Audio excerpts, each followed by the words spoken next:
Hello, Riverview Panthers. I thought I would come to you live again to shorten our staff meeting for Thursday. So I'm going to go over some points with you, and then if you have any questions, we can discuss them tomorrow at the staff meeting. First of all, you hear the music in the background, right? I'll give $5 extra Panther bucks for anybody that dances along with the music while you're listening to the video. So $5. You don't even have to tell me about it. You can just come get your money. Okay, we're going to start with some really from announcements and kind of work our way backwards. We're going to start with the calendar. As you know, the school board approved 25 minutes added to our school day. So our instructional day will be from 8:20 to 3:50. The dismissal bell will ring at 3:50. Then we will do dismissal for daycare and parent pickups. And then following that will be our dismissal for buses. So we will need to make some adjustments. I will be making some adjustments to the paras time. Paras are non-exempt employees, so they cannot exceed a certain number of hours. So I will be discussing with them some adjustments that we need to make for their schedule. Teachers, licensed staff, you are exempt employees, which basically means that you work until you get the job done. But you guys are really good about, working beyond what we call the regular school day. I am going to attach a PowerPoint along with the staff note agenda, the staff meeting agenda. That way you can see the PowerPoint that Ms. Flanard presented at the school board meeting. I do recommend and suggest that you take a look at it because it's very informative. And that way, if any parents ask you about it, you'll be prepared to answer some of those questions.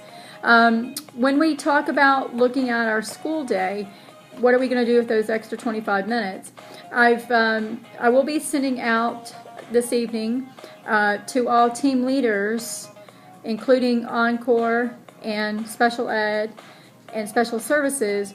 And what I'd like for you to do is just take a few minutes tomorrow possibly and talk with your teams and see how you're going to use this 25 minutes that's at the end of the school day.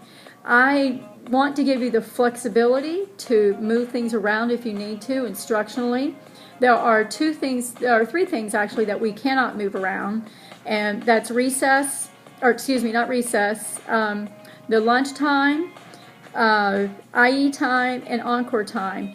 Those need to stay exactly the same times that they are. Anything else, you have some flexibility. You can make some adjustments to it, okay? I trust your professional judgment. I know how important instructional time is to you, so that really shouldn't be an issue. I trust you on what you do with your time. I do want some feedback, if you don't mind. So team leads, if you'll just capture some of that on the document that I share with you, that would be great. So if you have any questions about the calendar and using the 25 extra minutes, be prepared to ask me some questions tomorrow. The homeroom will be from 3:40 to 3:50. We do still need to have homeroom. So that means instruction will go all the way up to 3:40. 3:40 to 3:50 will be homeroom, and then the dismissal bell will ring at 3:50. Okay?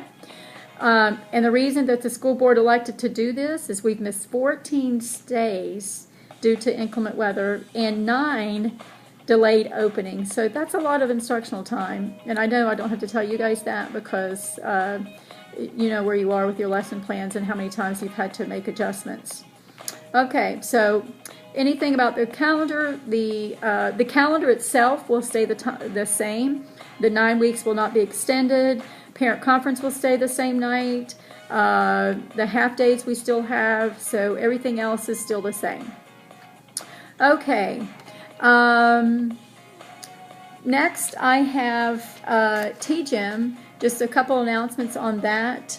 As you know, we're just about finished with mid-year conferences. That's been interesting because, with the delayed openings and with the snow days, we all have had to make adjustments in order to get those in. If you have not met with me, please do so within the next week so I can finish those up. Because I do need to start summatives on probationary teachers. That's anybody who's worked in the division 3 years or less.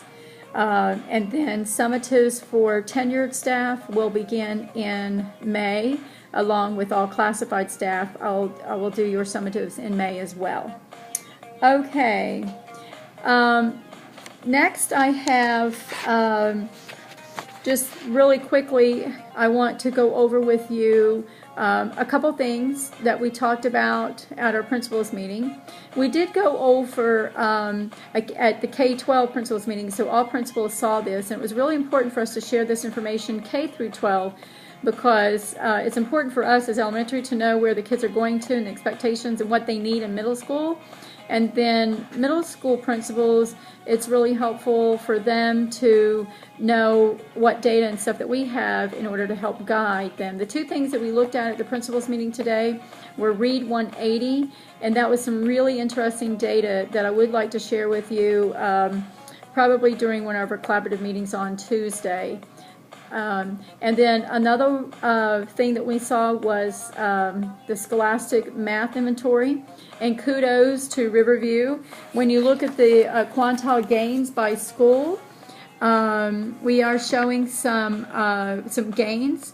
And I'll include this as well so that you'll have this. But students that were pre-tested in the beginning of the year, 78 of them were below basic, and we have decreased that by 56%, cutting that to only 44 students.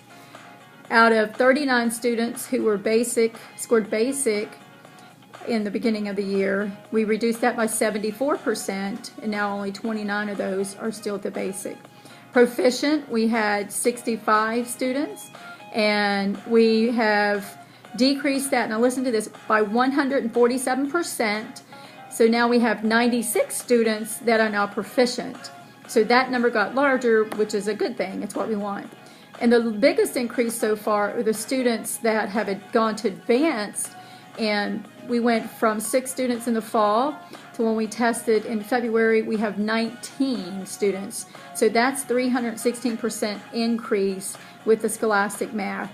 Now this data was done toward the beginning of February, and I know there's some grade levels that were not able to get their testing complete by the time this data was gathered. So we'll look at this again toward the end of the year to see the results and the impact that the Scholastic Math and all the interventions and stuff we're doing that. It's working for us. So kudos for those quantile gains resulted on the SMI math data. At my principals meeting today, we did talk about bomb threats because, as you know, our neighboring schools, both Massaponax and Thornburg, have both had bomb threats within the last week. There are a couple things that I am going to include on staff notes that we need to make sure that we are aware of, just so that we can be better prepared and be proactive. One of those things is all staff, teachers, paras, everybody, as you're passing through bathroom areas, I'd like for you to just kind of take a quick walk in and a quick walk out, just to kind of help monitor this. This way, you're going to look for what to look for. Would be any kind of writing that would be something derogatory, such as there's a bomb in the school, or I'm going to blow the school up, anything like that. So if you do see something like that, please immediately bring it to my attention, and then we'll follow protocol from there. I will show you and go over with you the protocol of that so you're aware of those procedures, because it's important for everybody to know that.